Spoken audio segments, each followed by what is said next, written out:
चलिए, बाल सेवा योजना, ठीक है। बाल सेवा योजना नाम से है सेवा। सेवा कब करते हैं? या तो व्यक्ति की सहायता की स्थिति, सुनिए बस सुनिए सुनिए लेक्चर। जब व्यक्ति की सहायता की आवश्यकता हो, परिस्थितियां उसके अनुकूल ना हो, या बीमार होता है तब भी आप सेवा करते हैं, ठीक ना। कोई व्यक्ति बीमार होता है जब, तो क्या कहते हैं ना कि इसकी देखभाल और सेवा की जाए। ये नहीं कहते ना कि कोई व्यक्ति असहाय है, गरीबों की सेवा करनी चाहिए। बचपन से ये पढ़े हैं ना, गरीबों का स्वराज बना दे। ये कैसा है भाई? अनाथ का सेवा कीजिए, मदद कीजिए, ये कहा जाता है। अनाथ का स्वराज बना देंगे, ऐसा कुछ नहीं, ठीक। तो ये सेवा है। सेवा किसका? प्रश्न आएगा किसका, ठीक। सेवा किसका? तो ये बाल सेवा योजना उत्तर प्रदेश सरकार द्वारा प्रारंभ किया गया है। प्रारंभ किया गया है किसका? जो कोविड-19 के प्रभाव में इफेक्टेड होके गुजर गए। इसमें दो कैटेगरी आएगी। एक, इसके प्रभाव में पॉजिटिव थे, ठीक, और वो डेथ कर गए। एक पॉजिटिव थे लेकिन बाद में नेगेटिव आ गए, तब भी डेथ कर गए।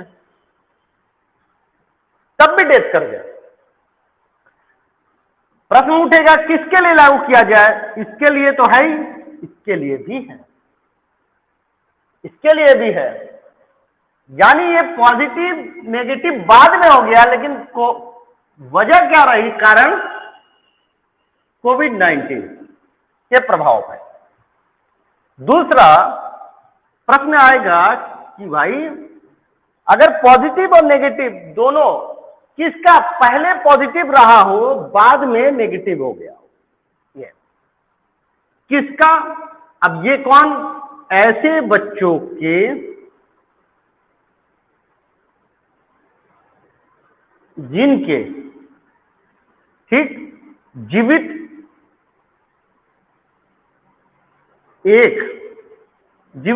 एक गार्जियन हो, या तो माता या तो पिता बचे हों। दूसरा, माता पिता दोनों उस कोविड के शिकार हो गए, यानी पहले से एक पिता या माता का देहांत हो चुका और एक सिंगल बच गए, तो वो भी अब डेथ कर गए इस कोविड में। तीसरे, माता पिता पहले से ही ना रहे हों और केयर टेकर या संरक्षक जिसको कहते हैं, गार्जियन, संरक्षक, केयर टेकर, उनका, तो ये 3 लोग हैं, ठीक।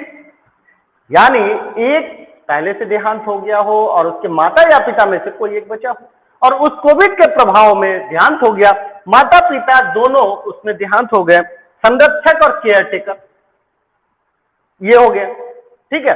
तो ये ऐसे बच्चों के लिए लागू किया गया जो बच्चे हैं। बच्चे मतलब 18 से कम, बच्चे मतलब 18 से कम आयु वालों के लिए, ये बच्चों की घरेलू परिस्थिति ये देखा जाएगा, ठीक है।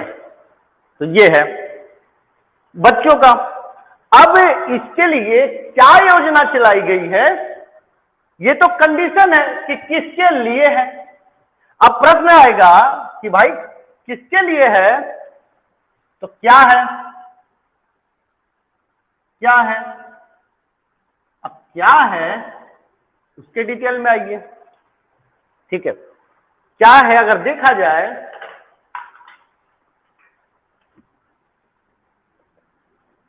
पहली बात, जो बच्चे कुछ शिक्षित भी हो रहे हैं, पढ़ भी रहे हैं, उनका भी ध्यान रखा गया है इस योजना में।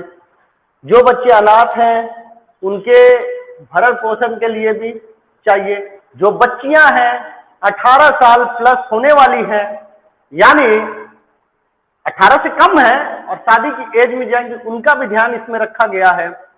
तो पहला कंडीशन तो यह है कि प्रति बच्चे, जो अनाथ बच्चे हैं, अनाथ बच्चे कहिए, अनाथ बच्चों को 4,000 रुपया प्रति माह, ठीक, 4,000 रुपया प्रति माह।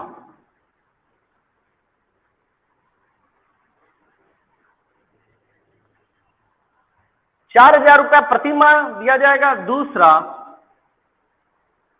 जो बच्चे मान लीजिए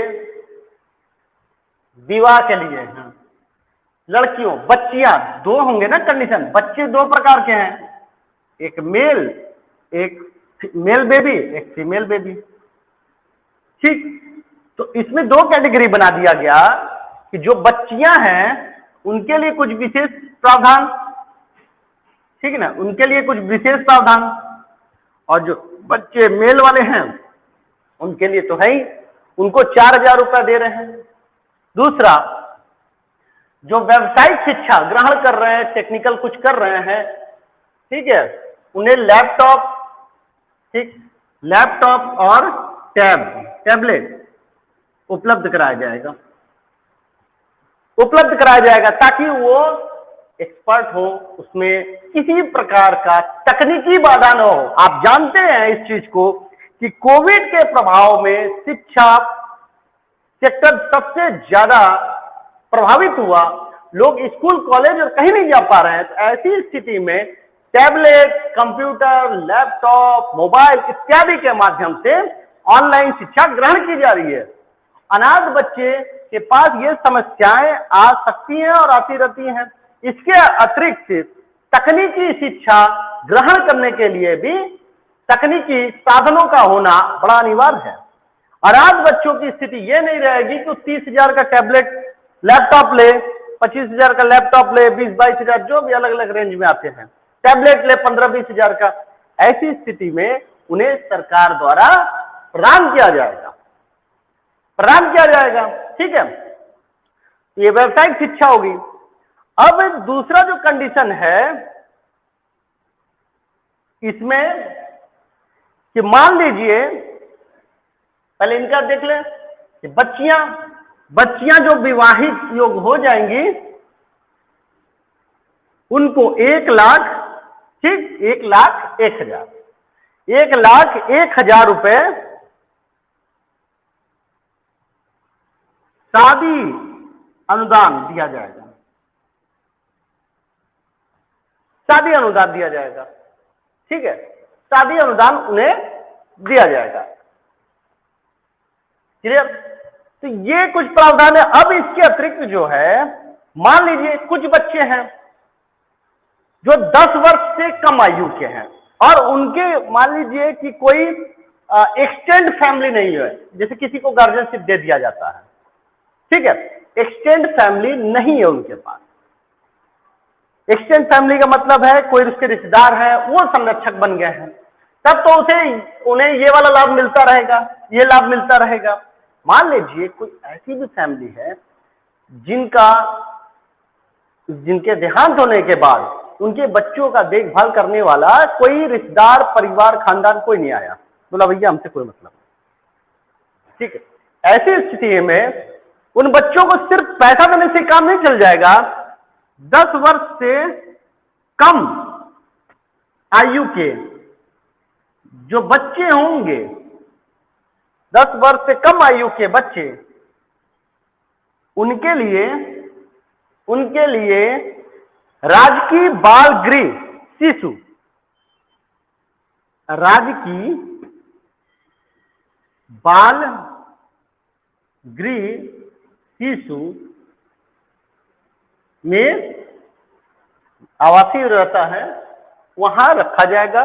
उनको शिक्षण प्रशिक्षण देकर उनका देखभाल कराया जाएगा। छोटे बच्चे हैं भाई, 10 साल से कम आयु के कितने नन्हे मुन्ने प्यारे बच्चे हैं, कितने छोटे छोटे बच्चे हैं। वो सिर्फ पैसा देने से काम नहीं चल जाएगा, उनके अगर उनका देखभाल न किया जाए, आप जानते हैं कि तमाम तरह की समस्याएं उत्पन्न हो सकती है। बाल श्रम की समस्या उत्पन्न हो सकती है, बाल तस्करी उत्पन्न हो सकता है, अंगों का व्यापार होता है, भिक्षावृत्ति को बढ़ावा मिलता है। इन बच्चे नादान मासूम हैं, इनके साथ कुछ भी गलत हो सकता है। ऐसी स्थिति से बचाव के लिए ही सरकार ने बहुत बड़ा कदम और बहुत सराहनीय कदम उठाया। तो राजकीय बाल गृह शिशु जो है, कुछ केंद्र सरकार द्वारा सहायतार्थ होती हैं और कुछ राज्य सरकार द्वारा। केंद्र सरकार द्वारा भी सहायतार्थ होती हैं, केंद्र सरकार द्वारा, और कुछ राज्य सरकारों द्वारा संचालित होती हैं, यानी यूपी राज्य द्वारा। ठीक है, तो राजकीय बाल गृह शिशु केंद्र जो है वहां रखा जाएगा। और वर्तमान में जो है राजकीय बाल गृह शिशु 5 हैं। ठीक है, 5 हैं, राजकीय बाल गृह शिशु 5 हैं। कहां कहां है? मथुरा, प्रयागराज, रामपुर, मथुरा, ठीक, प्रयागराज, रामपुर, आगरा एंड लखनऊ,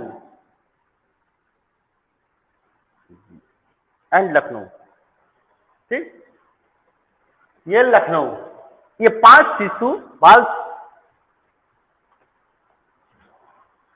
राजकीय बाल गृह शिशु, ठीक है, ये है। ठीक है, बोलिए, समझ पा रहे हैं? अब मान लीजिए कि जो बच्चियां हैं, हाँ, आगरा है, मथुरा, प्रयागराज, रामपुर, आगरा, लखनऊ, ये बाल शिशु गृह 5 जगह 5 जिलों में स्थापित है और संचालित है। यहां पर उनको 10 साल के जो बच्चे हैं उन्हें प्रतिस्थापित किया जाएगा और चलाया जाएगा। प्रयागराज वाले में तो मैं गया भी हूं। ठीक है, हम लोग जहां रहते थे हॉस्टल में, इलाहाबाद यूनिवर्सिटी के पास में ही है। ठीक है, ये है। इसके अतिरिक्त फिर से बच्चियों में आ जाए, बच्चियां जो विवाह के अनुदान है तो वो तो मिल ही रहा है। इसके अतिरिक्त जो कम एज की अवयस्क बच्ची हैं, नाबालिग बच्चियां हैं, अवयस्क बच्चियां हैं, उनके लिए कस्तूरबा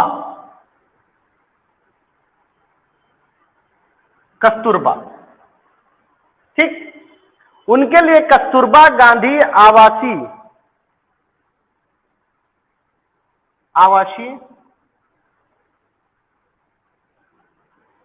स्कूल में उन्हें शिफ्ट कराया जाएगा। ठीक है, उन्हें रखा जाएगा। तो कस्तूरबा गांधी आवासीय विद्यालय में ये चीज है। और कस्तूरबा गांधी विद्यालय जो चल रहा है उत्तर प्रदेश में 13 है। इसके अतिरिक्त 13 में तो चल ही रहा है, इसके अतिरिक्त जो है 18 और भी बनाए जा रहे हैं, वहां भी इनको शिफ्ट किया जाएगा। कौन सा? अटल आवासीय विद्यालय में इनको शिफ्ट किया जाएगा।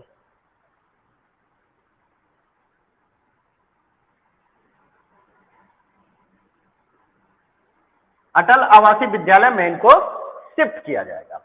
तो फिर से अगर देखें तो बाल सेवा योजना उत्तर प्रदेश सरकार द्वारा लाया गया योजना है उन बच्चों के लिए जिनके माता पिता या दोनों इस कोविड-19 के प्रभाव में गुजर गए।